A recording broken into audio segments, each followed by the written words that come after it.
characters, or even with the people you're filming before they became characters. And I remember once you mentioned that you were doing like very long shots and trying to cut less as possible during the shooting to give more room to them to feel comfortable with the camera, with the crew. So maybe to open this conversation, you can start elaborating a few words that how this entire process began of spending time finding these people, spending time with them, establishing a way to shoot them, and to embrace the crew also. Could you? Yeah, so in order to establish such a high, deep level of intimacy, of course, for me it's important that some sort of level of trust exists before shooting the film or even thinking about the film, so it completely transcends the film. And in this case, some of the people, like Lisa, Mark's fiancée, she's the sister of the patriarch of the family of bull riders of my previous film, Stocked Upon the Heart, that were also in the other film, Low Tide. So there are family ties. These are communities that I know, that I've known for several years. And this is kind of the Louisiana branch of the family, or the Texans that live, my neighbors that I know very well. So there is a level of trust that is already there. This loyalty, family ties and loyalty, that is very important to them as it is to me. So that is one level, and then it's the second level is relocating. So living there, I moved there with my family. And this process took about a year, between when I started working until the end of the shoot. So spending time together, and then the third level is what you were saying, is shooting.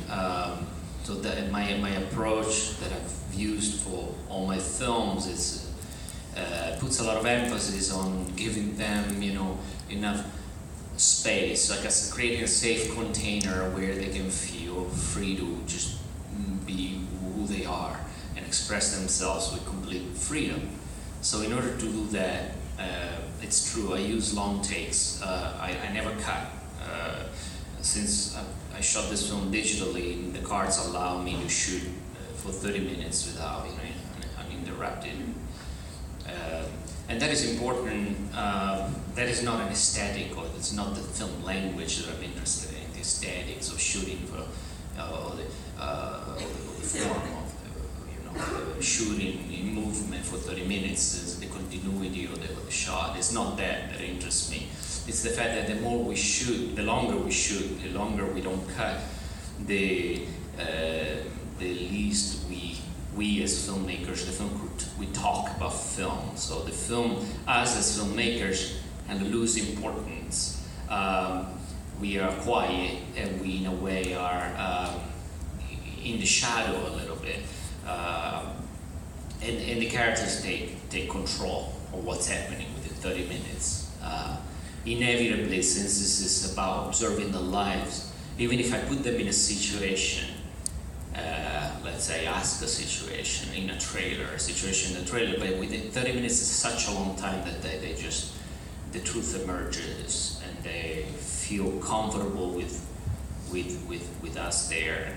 And, so shooting long takes is because of that, because I want them to finally get acquainted, get comfortable. Every time, every take, it's the process starts again of feeling comfortable again, and letting go of the fear of being with us and documenting what they're doing. So yeah, there's several layers of building trust and intimacy. And about the structure of the film, did you, since the beginning, you come up with this idea to have this, let's call it, break in the middle of the film, and that's something that you brought to the characters also, or it was something more that while shooting you started to think about that and to change the ways of working? Yeah, it happened while I was shooting. At first, my idea was to start working with Lisa. Lisa's, as I said, the sister of this character and friend of mine. And then I got to know Mark, and I thought that Mark would have emerged as almost this, almost a minstrel, almost a storyteller, really, of the eyes through which we see a community. And since the beginning, we were very clear with each other that this, it wasn't my intention, it was their intention to portray drug addicts as victims, the victimisms of the martyrdom of being a drug addict. It wasn't about that. And I knew that there's a lot of anger, underneath this addiction, and addiction as insubordination, and the angst against the institutions and the way they are treated by the, the police so we knew that we wanted to. The film was also about their anger, perhaps, and I saw that it was emerging as more about their anger and wanting to give American middle finger, show American middle finger more than being victims. And as it emerged like that, at the same time, I have been contacted by the organized armed militia several times for years to document them in one of their actions. One was at the White House, the other one was with Ammon Bundy, the farmer that is now all over the news, that is fighting the FBI over his territory. So, and I thought of this as anger against institutions. And I remember Mark telling me, police, we are registered felons, therefore we cannot own guns. And that is a great thing for, that is one of the most, that's a great thing for the police. I mean, we are felons, we can own guns. If only we could, things would be different. If we could, things would be different. And I thought of that, and so that's when I thought of starting to work with the militia and try to see parallelisms between the two forms of protest. Questions from the audience, please? Don't be shy. Yeah. Yes, please. For me, that didn't really work. The structure great, and because it's not clear for the audience that the connection between Lisa and I was really missing the main character, and you spend all this time together, sort of. You feel connected. It's such a inspiring person, and all of a sudden you're thrown back I didn't understand why you made this decision. Right. Yeah, it's understandable what you're asking. It's something that, of course, I ask myself, not just me, all the people involved with the film during the shoot, during the editing, and it's a very understandable question, and also very understandable and legit reaction to it. For those who haven't heard, you said that at some point we get so intimate and close to some characters that I'm just depriving, in this case, the audience of the experience of this intimacy and putting them through another experience is very detached. For me, there was also because this experience at an emotional level, for me, it was important to break it. It was very important. I felt that there's a risk, and that has nothing to do with you, but there is a risk that this experience of being emotionally attached, which usually, I would say, statistically happens after we get to know Mark from being perhaps a bad guy, then to becoming, empathetic toward him. And there is for me, there is a risk because of the emotional attachment of losing perspective of the picture. The fact that what I was saying, that actually these people are just angry at America. And the film is also about that. It's probably more about that. And I felt the need to almost break that emotional flow, continuity, that in a way becomes comfortable, I feel, and I can speak for myself, when I start to feel that I'm comfortable fighting with them. I like them. And liking is a very comfortable situation, and liking leaves very little room for being uncomfortable, for the ugliness of the political context, socio-political context. I needed to break it. and go to something else that is very little, that is not much likable, but in a way it's continuity, as I was saying. I knew the film doesn't explain that. Perhaps it can be understood because Mark talks about it, but I knew that if only these people could own guns, they would not be, here telling us a story of them just being hopeless. And it's crazy how the empowerment of the guns giving people is something that pretty much we all know because we read it in the news, but it's incredible to live it like I do firsthand in a country, in a state where now you can carry assault rifles openly in the supermarket during the day. It's very strong to live it, to feel it with the empowerment that comes from being armed, really being able to defend yourself and by attacking. And for me it was very important to break that emotional flow and go into something that, although shocking, although perhaps baffling, brings the discourse from an emotional level to maybe a conceptual or political level. So in a way the continuity is only conceptual, it's not narrative anymore. So in order to understand if there's a continuity, we need to talk about America in a way, about the politics of it. So it's a conscious choice, which I understand can be baffling from the viewer's perspective. Another question, please?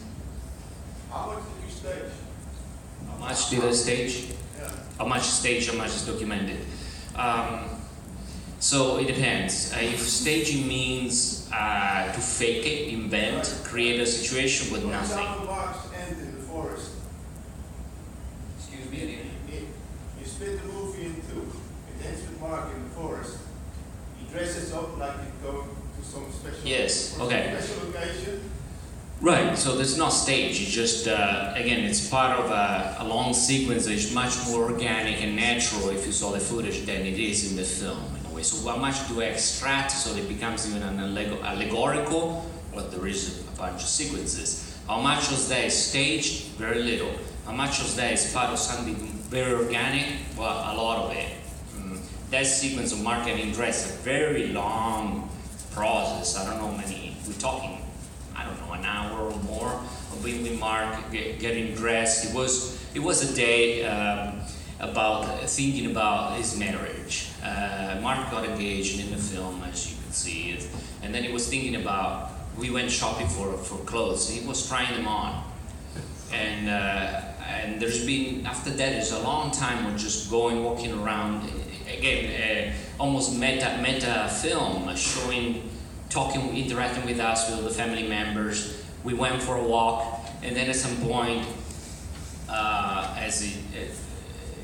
it's also because of shooting up methamphetamine also causes this sudden paranoias, and he feels itchy and he takes off his clothes and he's there and he sits down and then he stands up again and he reacts to this itchiness. So it's a very organic sequence, but the way that it's edited, extracted, and presented here has the flair of something staged, which is also very important for me to also flow into something that is sometimes not overtly documented, because I think that would make it too much of my subjective, my point of view. If it was just bare documented footage, almost questionably observational, it would put me in between the film and the audience's experience. I believe that it would be just about me. Whatever is just purely documented is kind of my point of view. You use it in the end of the first part. Right.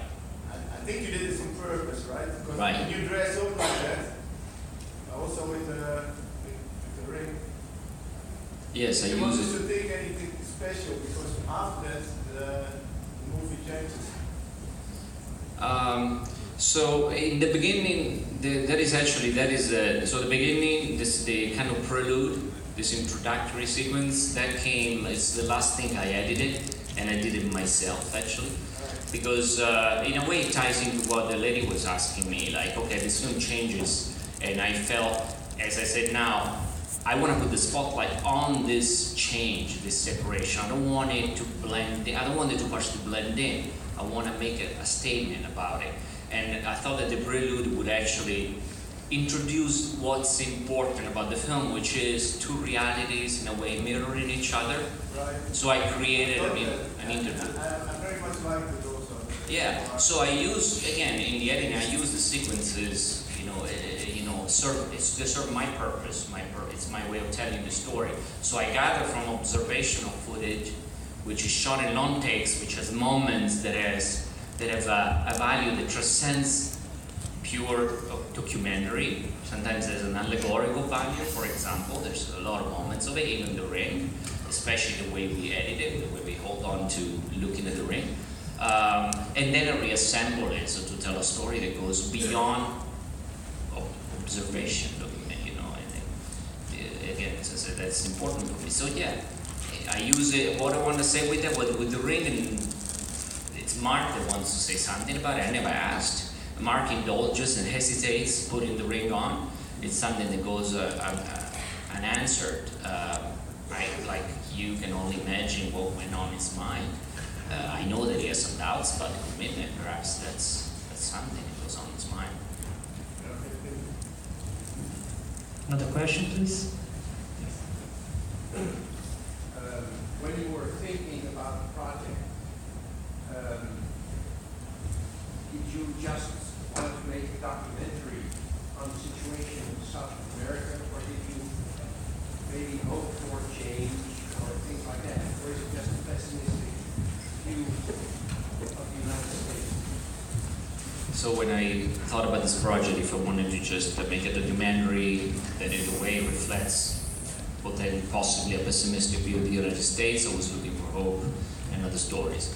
Well, when I started working on this project, I was, as usual, it starts from people that I know, that I wanted to tell some stories.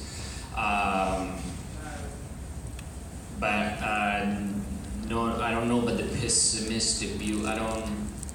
It's hard to say. I think that's a perception. I don't think it's a pessimistic view of the United States of America. It's talking about a reality that exists, that is enormous. People that struggle in America, they're quantified as 43 million people. That is below the poverty, living below the poverty level. So it's not about pessimism or optimism. It's data, and I feel that there's not enough work being made that is not paternalistic or condescending, but being made in those social contexts where I live. So I feel, and that's why I have access to it, because I live there. I'm part of them.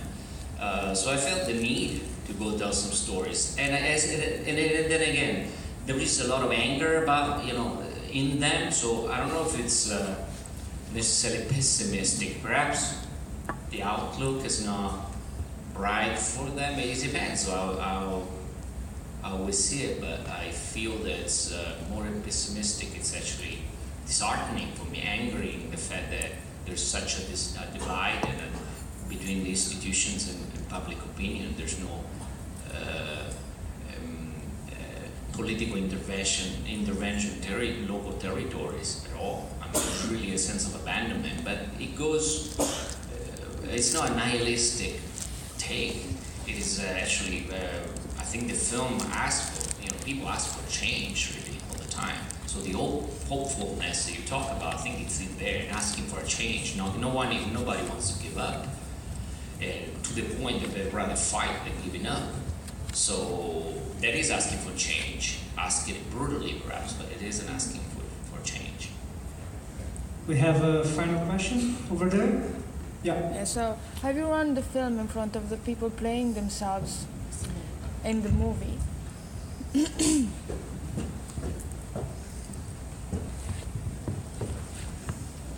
So my question is, have you run the film in front of the people playing themselves in the movie, and what was their reaction if you did so? So the militia, they came to the Cannes Film Festival, some of them, so they saw it, and they appreciated it. Mark and Lisa didn't see it because after the death of Mark's mother, which happened 2 months after the shoot, so I was still editing, they went into hiding. I know that they left the state. They were in Virginia for a while, and I know that now they moved, out of Virginia to somewhere else. So it's been physically impossible to show them the film. I just haven't had a chance, really. We haven't had a chance to get together. Once we will, they will watch the film. They were, of course, invited to Cannes. They just, because of their warranties for their arrest, they're going to travel. But all these people have been involved throughout the shoot, reviewing footage and reviewing even preliminary assemblies of the footage, and they all approved. They felt very close to the footage. But I will show it to Mark and Lisa as soon as this the fugitive status ends in a way. Okay, thank you. Well, unfortunately, our time is running out, but we can continue the